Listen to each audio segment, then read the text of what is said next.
Good evening, नमस्कार। कैसे हैं आप लोग सब। तो हमारा सेकंड पार्ट बच्चे लोगों बिल्कुल आप लोगों के लिए हाजिर है।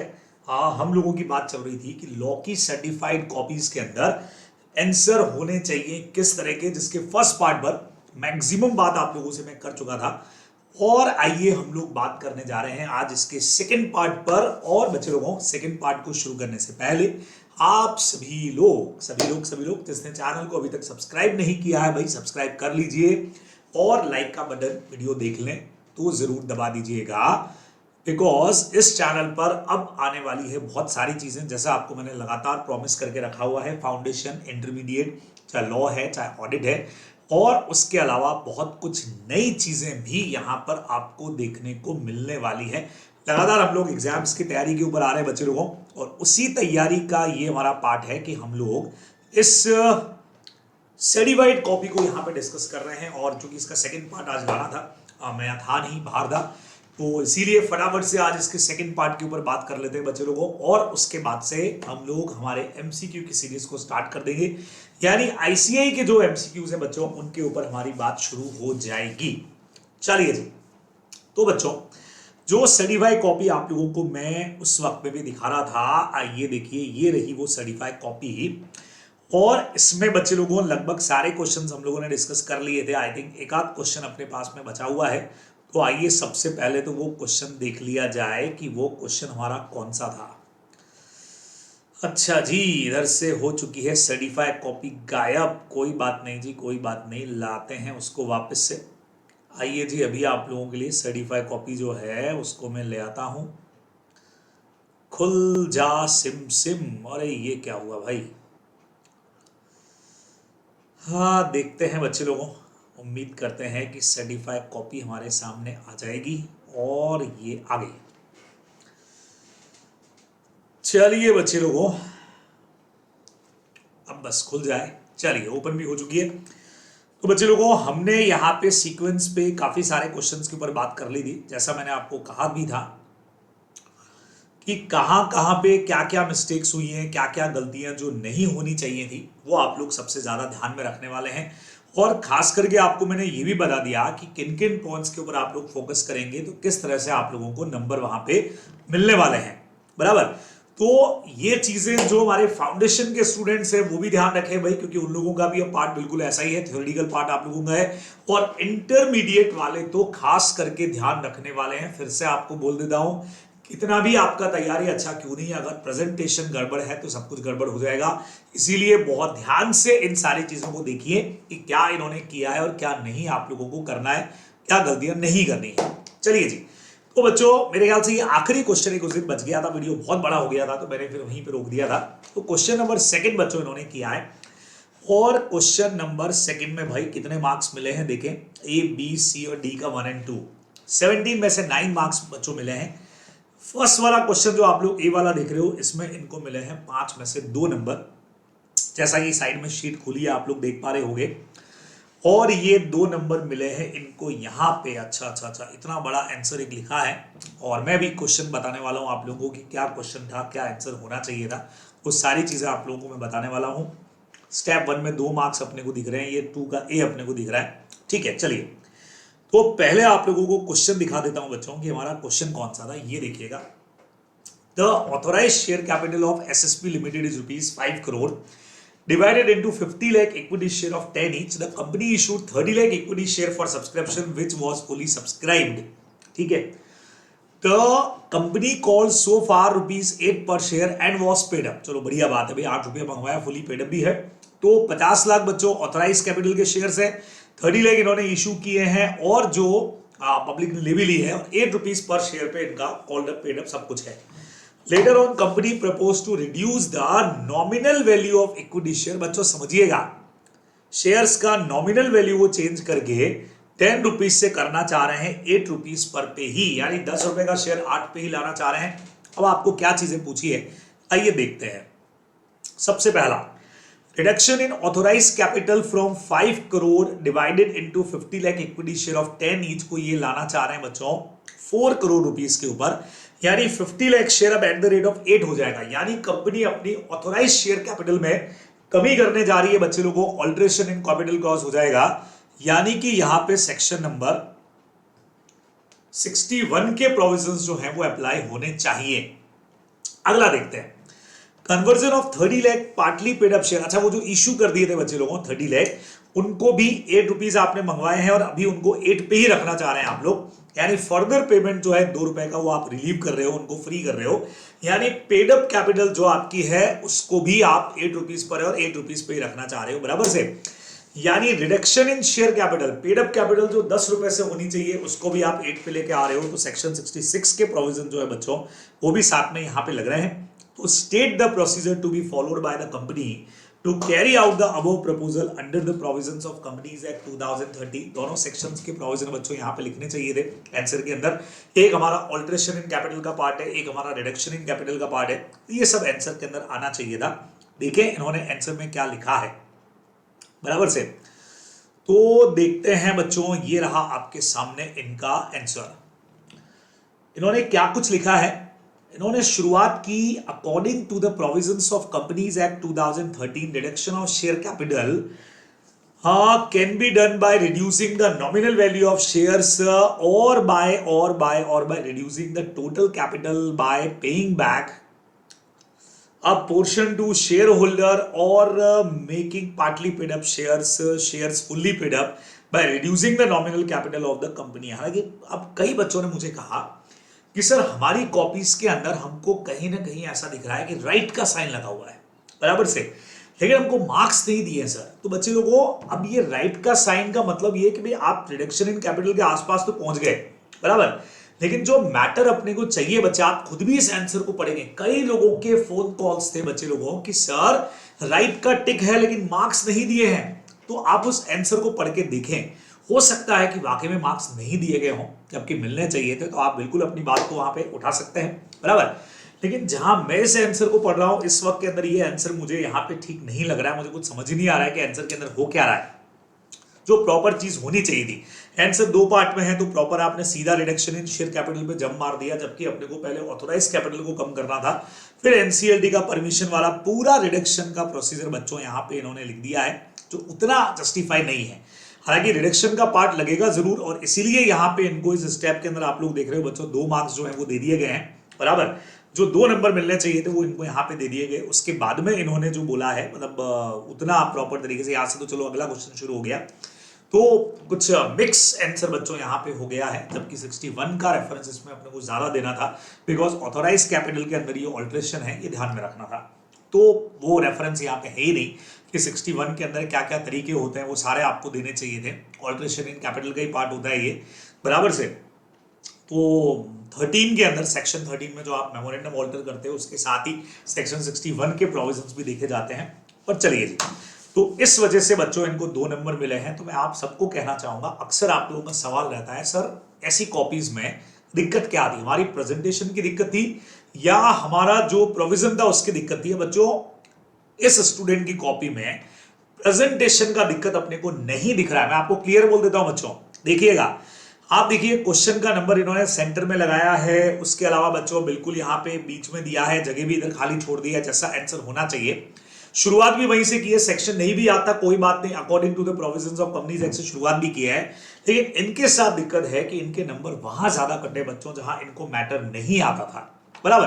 तो 2 चीजें होती है, एक तो होता है लेक ऑफ स्टडी, कि आपने प्रॉपर स्टडी नहीं की, आपको आता ही नहीं था आंसर में क्या होना है, और एक होता है आता था लेकिन लेक ऑफ प्रेजेंटेशन, आप प्रेजेंटेशन नहीं कर पाए। तो आप अब अपने आप को जज करिए कि कहां पे आप लोगों से गलती हो रही है। अगर सबसे पहली चीज तो बच्चों lake of provision, lake of knowledge, उसको तो पहले ठीक करना ही पड़ेगा। प्रेजेंटेशन तो प्रैक्टिस के साथ आ जाएगा बच्चों, लेकिन अगर आपको उसका आंसर ही नहीं पता है, क्वेश्चन आ गया लेकिन आपको उसका प्रोविजन ही नहीं आता है, तो फिर आप प्रेजेंटेशन भी क्या कर लेंगे और कैसे कर लेंगे, क्या ही नंबर आ जाएंगे बच्चों, तो कुछ नहीं होने वाला है, बराबर।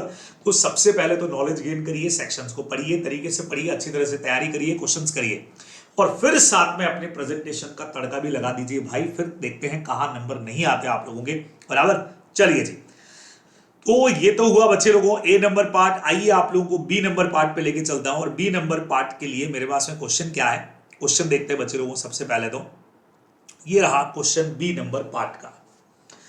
PQ Limited is a public company having registered office in Mumbai और 3680 members वहां पे हैं बच्चों. The company sent notice to all its member for AGM to be held on 2nd September, okay, at 11 AM at registered office. अब बच्चे लोगों public company अपने को पता लग रहा है साफ साफ 3680 मेंबर है, तो मेरे ख्याल से आप सबको पता है 515 और 30 तीन कैटेगरीज हमारे पास में है.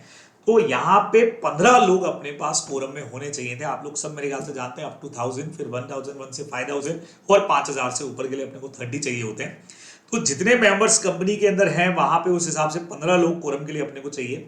मीटिंग 2 सितंबर को होती है और वहां पे सिर्फ 12 लोग प्रेजेंट होते हैं बच्चे लोगों आधे घंटे के अंदर जो कोरम का टाइमिंग होता है. तो chairman adjourn the meeting to the same day in the next week at the same time and place. बिल्कुल सही है, एडजॉर्न मीटिंग करना ही पड़ेगा आपको अगर हाफ एन आवर में आपका कोरम जो है वो कंप्लीट नहीं है. सेक्शन 103 के प्रोविजंस लगते हैं यहाँ पे दिख रहे हैं.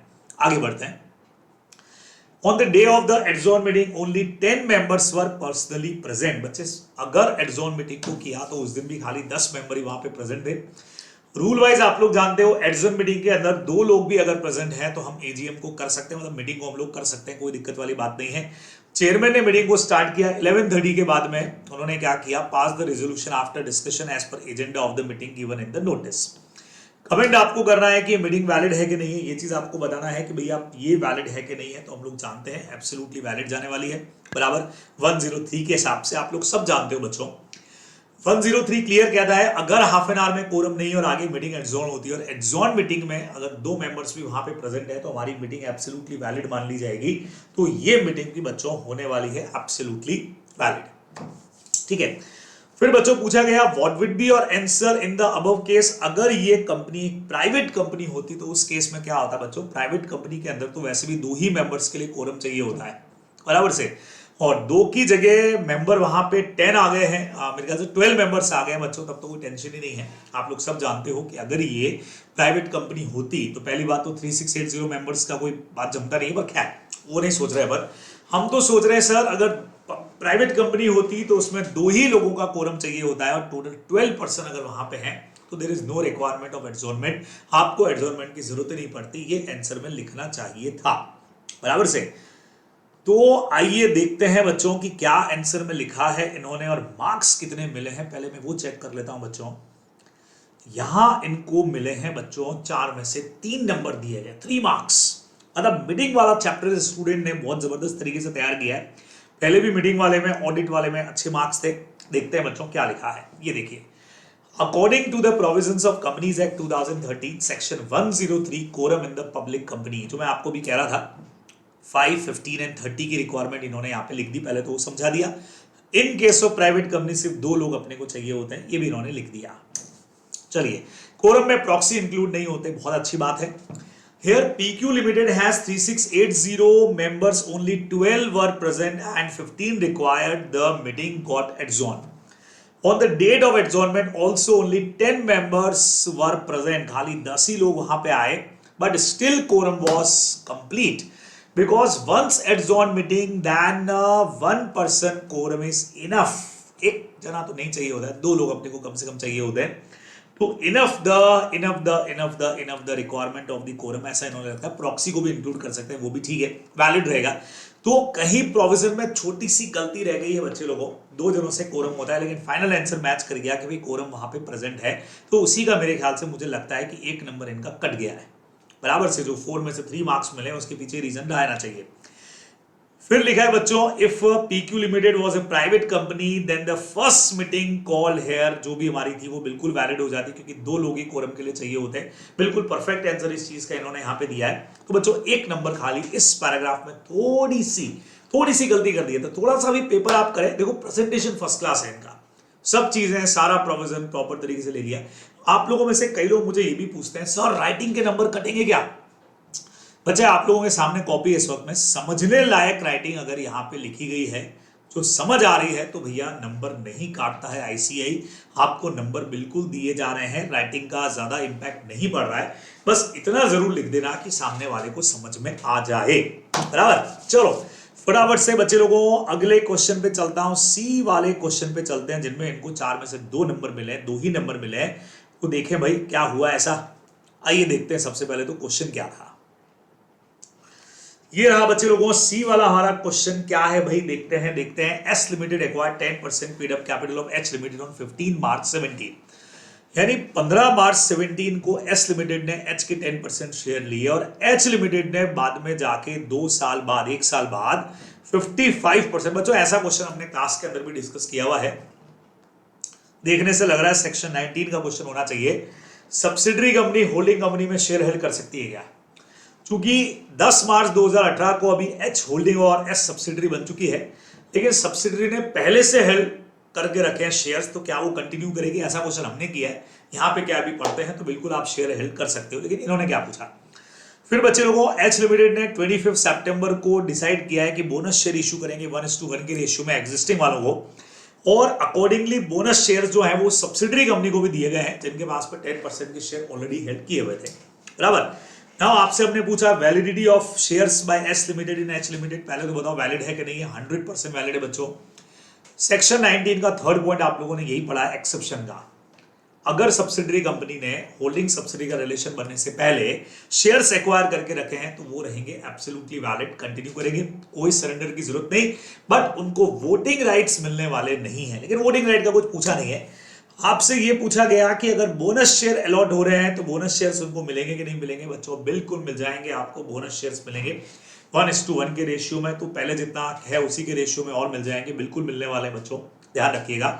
सर लेकिन वो तो सब्सिडरी है, सब्सिडरी का अलॉटमेंट वैलिड नहीं होता है। बच्चे लोगों जो पहले से सब्सिडरी है वो बिल्कुल कंटिन्यू करने वाली है, बराबर से, और उसको एज अ शेयर होल्डर जो राइट्स मिल रहे हैं वोटिंग राइट्स के अलावा बाकी कोई राइट्स उसको बच्चों यहाँ पे नहीं मिले। सॉरी, वोटिंग राइट्स के अलावा उसके कोई भी राइट नहीं रुकेंगे यहाँ पे। और वोटिंग राइट नहीं है, बोनस शेयर का राइट है, डिविडेंड का राइट है, वो सारा का सारा बच्चों एज इट इज यहाँ पे मिलने वाला है। तो ध्यान रखिएगा, ये भी रहेगा एब्सोल्युटली वैलिड, बराबर से। तो ये 4 मार्क का क्वेश्चन है। आइए देखें, इनमें इनको मेरे ख्याल से 4 में से 2 नंबर ही मिले हैं, तो देखें क्या हुआ है, देखते हैं बच्चों। इन्होंने लिख दिया according to the companies act, क्या लिखा है, S limited holding shares in H limited is valid as it held them before H limited become subsidiary of H. जो भी मैं आपको प्रोविजन बता रहा था, लेकिन उतना खूबसूरती से प्रोविजन नहीं लिखा है। मेरे ख्याल से ये आखिरी क्वेश्चन इन्होंने किया, और आप लोग सब जानते हो आखिरी क्वेश्चन में हम एकदम घोड़े पे सवार होते हैं, एकदम फास्ट धड़ाधड़, बस किसी तरह आंसर अटेम्प्ट हो जाए हमारा, क्योंकि टाइम कम होता है, क्वेश्चन ज्यादा करने होते हैं। तो मेरे ख्याल से इन्होंने फटाफट से फाइनल आंसर के अंदर इसको निपटा दिया है। तो फिर भी बच्चों देखिए, इंस्टीट्यूट ने नंबर दिए हैं पूरा, 4 में से 2 नंबर इसीलिए दिए गए, 2 नंबर कटे क्योंकि सेक्शन 19 का जो एग्जैक्ट प्रोविजन लिखना चाहिए था पहले, वो इन्होंने नहीं लिखा। सेकेंड नंबर में इन्होंने बोला bonus share shall be allotted to the in a 1:1 ratio. ये भी मान लिया गया कि हाँ भाई आपने लिखा है। हालांकि आप देखो बच्चों, यस लिख करके इन्होंने कार्ड भी दिया था, yes bonus share shall be allotted. फिर भी चलो यस हटाने के बाद भी मीनिंग लगभग वही निकल रहा है कि भाई शैल बी अलॉटेड है, उस बेस पे नंबर मिल गए। लेकिन चूंकि प्रोविजन प्रॉपर नहीं है तो भी बच्चों 2 नंबर दिए गए हैं। लॉ में भी स्टेप वाइज मार्क्स है, जैसे अकाउंट्स वगैरह के अंदर होता है, जितना आप सही लिख दोगे उतने मार्क्स आप लोगों को मिल जाएंगे। तो थोड़ा सा ढंग से आप लोग पेपर करने का ट्राई करो तो नंबर लाने आसान है भाई, इतना भी मुश्किल काम नहीं है, बराबर से। चलो बच्चे लोगों, तो ये बात भी हो गई। अब अगले क्वेश्चन में इन्होंने डी वाला किया है कि यस सर, डी का फर्स्ट और सेकंड पार्ट है बच्चों, और डी के फर्स्ट पार्ट में इनको 2 में से 2 नंबर मिले हैं, लेकिन सेकंड पार्ट में मिले हैं 0। आओ चेक करते हैं। पहले क्वेश्चन देखना पड़ेगा क्या क्वेश्चन है, ताकि पता लगे कि क्या कुछ हुआ है। पहले तो फर्स्ट पार्ट, 2 में से 2 number. Mr. CB was invited to guarantee an employee, Mr. BD, who was previously dismissed for dishonesty by the same employee. Okay. This fact was not told to Mr. CB. Later on, employee ने कुछ गबन वबन कर दिया, एम्बल्समेंट कर दिया fund का। क्या यहाँ पे गारंटर रिस्पॉन्सिबल होगा क्या? ये आपसे बच्चों क्वेश्चन पूछा गया, और हम लोग बहुत क्लियर कट जानते हैं बच्चों, सेक्शन एकदम क्लियर यहाँ पे बोलता है इस मैटर के अंदर कि अगर आपने कोई भी चीज हाइड की है, कंसीलमेंट ऑफ द फैक्ट करके अगर आपने गारंटी लिया है बच्चों, तो वो कभी भी वैलिड होने वाला नहीं है। यहाँ पे आपने एक बड़े फैक्ट को कंसीलमेंट किया, बराबर छुपाया, या इंपेयर्स द रेमेडीज वाला पॉइंट। हालांकि इसमें कंसीलमेंट वाला पॉइंट ज्यादा लग रहा है कि आपने फ्रॉड या मिसरिप्रेजेंटेशन करके चीजों को छुपा करके हाइड करके अगर कंसेंट लिया है तो वो बिल्कुल भी वैलिड रहने वाला नहीं है। आइए चेक करते हैं कि आंसर में क्या लिखा है। आंसर चेक करना जरूरी है, 2 में से 2 नंबर मिले हैं तो हम लोग चेक तो कर ले भाई कि हम सही हैं कि नहीं है। आइए देखें आईसीआई क्या मानता है। देखिएगा बच्चों, 2 में से 2 number. According to the provisions of Indian contract act 1872, if surety rights are altered then surety is discharged from liability. Here CB was not aware of the fact that BD was dishonest, hence CB is not liable for any loss due to BD। बच्चों 2 में से इनको I think 2 number दिए गए। अब आपको practically बोलूं तो मेरे हिसाब से ये आंसर सही नहीं है, फिर भी नंबर दे दिए गए हैं। ध्यान से सुनिएगा बच्चों बराबर से, क्योंकि इन्होंने जो लिखा according to the provisions of Indian contract act sureties rights are alter, बराबर से ऑल्टर ही लिखा है ना, ऑल्टर्ड देन श्योरिटीज डिस्चार्ज। क्या ये वर्ड ऑल्टर ही है? अगर ये वर्ड ऑल्टर है तब तो बच्चों यहां ऑल्टरेशन वाला पॉइंट नहीं लग रहा है, बराबर। यहां लगना चाहिए था कि श्योरिटी के राइट्स अगर इंपेयर हो रहे हैं, अगर हर्ट हो रहे हैं, उनको नुकसान पहुंच रहा है, तो बात समझ में आती है कि भाई आपने उसको बताया नहीं और अननेसेसरी में उससे कंसेंट ले लिया, तो उस पॉइंट के बेस पे ये आंसर फाइनल आंसर सही है, वो रेस्पॉन्सिबल नहीं होगा। लेकिन अगर ये वर्ड मुझे ऑल्टर पढ़ने में आ रहा है बच्चे लोगों, तो अगर ये वर्ड ऑल्टर है तब तो ये मैच नहीं कर रहा है जो प्रोविजन होना चाहिए था। फिर भी चूंकि सेकंड है, 2 में से 1 नंबर मेरे अकॉर्डिंग मिलने चाहिए थे। लेकिन ये ऑल्टर के अलावा अगर कोई वर्ड है कॉपी से, अगर को ये समझ में आया है कि हाँ भाई ये बिल्कुल आपने वही लिखा है कि श्योरिटी डिस्चार्ज हो जाएगा अपनी लाइब्रेरी से क्योंकि कुछ हाइड करके छुपा करके आपने उससे कंसेंट लिया है, तो फिर ये मैटर 2 में से 2 का अपना सेट होता है, बराबर से। तो अगला क्वेश्चन जो आप इसका सेकंड पार्ट देख रहे हो, तो एक तरह से किसी ने मेरी बात भी जब हुई थी, बोले सर हिसाब बराबर हो गया ना सर, यहाँ 2 में से 2 दे दिया, 0 दे दिए, नहीं तो इसमें 1 और इसमें 1 मिलता तो भी बात वो की वो होती। तो मजाक मजाक में कभी ऐसी बात भी कह दी जाती है कि यस सर बराबर हो गया ऐसा। इसका सेकेंड पार्ट देखते हैं बच्चे लोगों। सेकेंड पार्ट है mister X agree to give a loan to mister Y on the security of 4 properties. X ने वाई को लोन दिया है बच्चों, 4 प्रॉपर्टीज का सिक्योरिटी भी रखा गया है। मिस्टर ए ने इसके लिए गारंटी भी दिया है। Actually mister x gave loan of smaller amount, actual में लेकिन जब लोन दिया गया बच्चों तो वो छोटे अमाउंट का लोन दिया गया और सिक्योरिटी भी 3 ही प्रॉपर्टीज की रखी गई है, समझ रहे हैं। तो वेदर मिस्टर ए लाइबल होगा क्या अगर वाई फेल हो जाए? तो कई लोगों ने अलग अलग आंसर दिया, और सर लाइबल नहीं होगा सर, कंडीशंस में चेंज कर दिया, ये हो गया वो हो गया, आप लाइबल रहेंगे नहीं रहेंगे। अब आप लोग सब जानते हो अगर ये वेरिएंस का भी पॉइंट है तो वेरिएंस में 2 पॉइंट लगते हैं, क्या ये श्योरिटी के लिए फेवरेबल है या श्योरिटी के लिए फेवरेबल नहीं है। तो देखने में ये श्योरिटी के लिए फेवरेबल लग रहा है बच्चों, समझिएगा ये पॉइंट कहीं ना कहीं श्योरिटी के लिए फेवरेबल लग रहा है। सर कैसे सर, एक प्रॉपर्टी कम हो गई, बेटा लोन भी तो कम अमाउंट का हो गया। तो प्रॉपर्टी तो लोन आप पहले पे करोगे अपनी लाइब्रेरी, उसके बाद आपके पास में आएगी, वो तो एज सिक्योरिटी थी, बराबर से। लेकिन सबसे बढ़िया फायदा आपको ये हो गया कि जो जितना लोन अमाउंट आपने प्रॉमिस किया था, लोन उससे स्मॉलर अमाउंट का दिया गया है, तो वो तो आपके लिए फायदा है। एसेट भी एक, अगर आप कह रहे हैं एसेट कम हुई है तो लोन भी तो कम हुआ है, तो लोन कम होना तो फायदेमंद है आपके लिए कि एक बार तो चुकाना ही पड़ता नहीं तो, ठीक है। तो उस बेस पे अपना आंसर होना चाहिए। देखते हैं आईसीए क्या कहता है, क्योंकि इस पे भी सारे फैकल्टीज का अलग अलग व्यू है। तो देखें आईसीए ने इन्होंने क्या लिखा और आईसीए ने क्या सही माना है। According to the provisions of Indian contract act, खूब सारा कार्ड भी दिया है। Mr. A gave guarantee of the loan, hence A has the rights to take over the properties and fail to pay the loan to recover balance amount from Y. Surety has the right to claim the value of surety given। बच्चों कुछ answer लिखा ही नहीं इन्होंने, properly कोई answer नहीं लिखा। इन्होंने simple वो लाइन लिख दी कि अगर डेटर पे नहीं कर पाता है तो उस केस के अंदर surety have right to take over the assets वगैरह की बात थी। तो इसका इस आंसर से कोई लेना देना है ही नहीं, ये आपको इस लाइन को तो लिखने का कोई मतलब ही नहीं है, ठीक है ना। ये तो आगे की बात आपने लिख दी है कि भाई हाँ, if debtor fails to pay then surety have to pay the amount and he have right to take over the assets. वो वाला पॉइंट इन्होंने यहाँ पे लिख दिया है, जिसका जो पूछा गया है उससे कहीं कोई लेना देना नहीं है, इस वजह से 0 नंबर अलॉट हुए हैं, जो बिल्कुल सही है बच्चे लोगों। तो ये इनका क्वेश्चन था, मेरे ख्याल से बस सारे क्वेश्चंस इन्होंने कवर कर दिए यहाँ पे, बस ये सारे क्वेश्चंस हो गए बच्चों खत्म, बराबर से। तो ये सारी बात थी बच्चे लोगों जो मेनली मैं आपसे इस छोटे से वीडियो में डिस्कस करना चाह रहा था। तो टिप्स क्या पता लगी फटाफट से, इसका पूरे का कंक्लूजन क्या है, बराबर से। तो कंक्लूजन ये निकलता है बच्चों, सबसे पहले तो उस वक्त तक पेपर नहीं कर पाओगे जब तक आपके पास में पेपर करने का बढ़िया नॉलेज नहीं है, जब तक आपके पास में सेक्शंस की नॉलेज नहीं है। तो पहले तो खूब सारा पढ़ना पड़ेगा, प्रोविजंस अपने स्ट्रॉन्ग करने पड़ेंगे, वो कर लो तो फिर आपको प्रेजेंटेशन आना चाहिए। ठीक है, अगर आप प्रॉपर प्रेजेंटेशन करते हैं, आप देख पा रहे हो आईसीए आपको स्टेप के भी मार्क्स दे रहा है। प्रोविजन गलत हो गया, फाइनल आंसर सही हो गया तो भी मार्क्स दिए गए हैं।